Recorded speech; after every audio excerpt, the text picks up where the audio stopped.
जी रहा हूँ बेवफा मैं तुम्हें याद करके, जी रहा हूँ बेवफा मैं तुम्हें याद करके। तू चली गई मुझको यूं बर्बाद करके, तू चली गई मुझको यूं बर्बाद करके। पी रहा हूँ बेवफा मैं तुम्हें याद करके, जी रहा हूँ बेवफा मैं तुम्हें याद करके।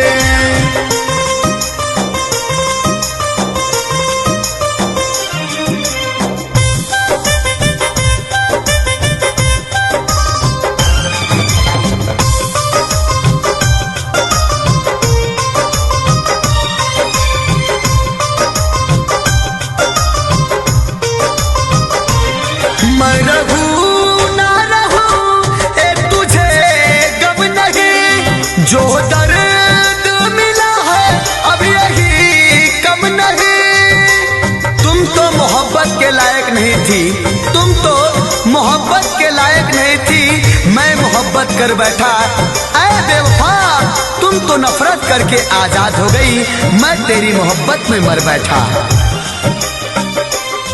मैं रहूं ना रहूं तुझे गम नहीं, जो दर्द मिला है अब यही कम नहीं, जो दर्द मिला है अब यही कम नहीं। तुम तो यूं हंस रही हो मेरा श्राद्ध करके, तुम तो यूं हंस रही हो मेरा श्राद्ध करके।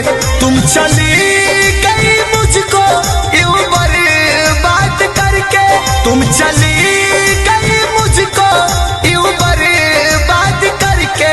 पी रहा हूँ बेवफा मैं तुम्हें याद करके, जी रहा हूँ बेवफा मैं तुम्हें याद करके।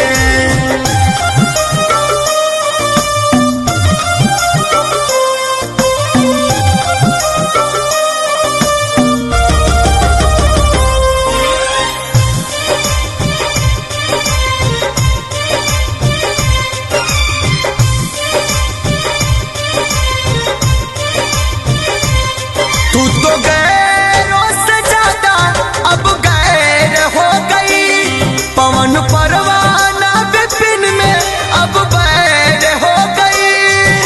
तुमने तो प्यार को धंधा बना दिया, तुमने तो प्यार को धंधा बना दिया, देखे हुए लोगों को अंधा बना दिया।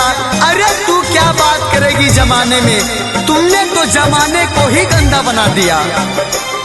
तू तो गैरों से ज्यादा अब गैर हो गई, पवन परवाना हलचल में अब बैर हो गई, पवन परवाना पुनित में अब बैर हो गई। तुमको रखा था दिल में मैं आजाद करके, तुमको रखा था दिल में मैं आजाद करके। तुम चली गई मुझको यूं बर्बाद करके, तुम चली गई मुझको यूं बर्बाद करके।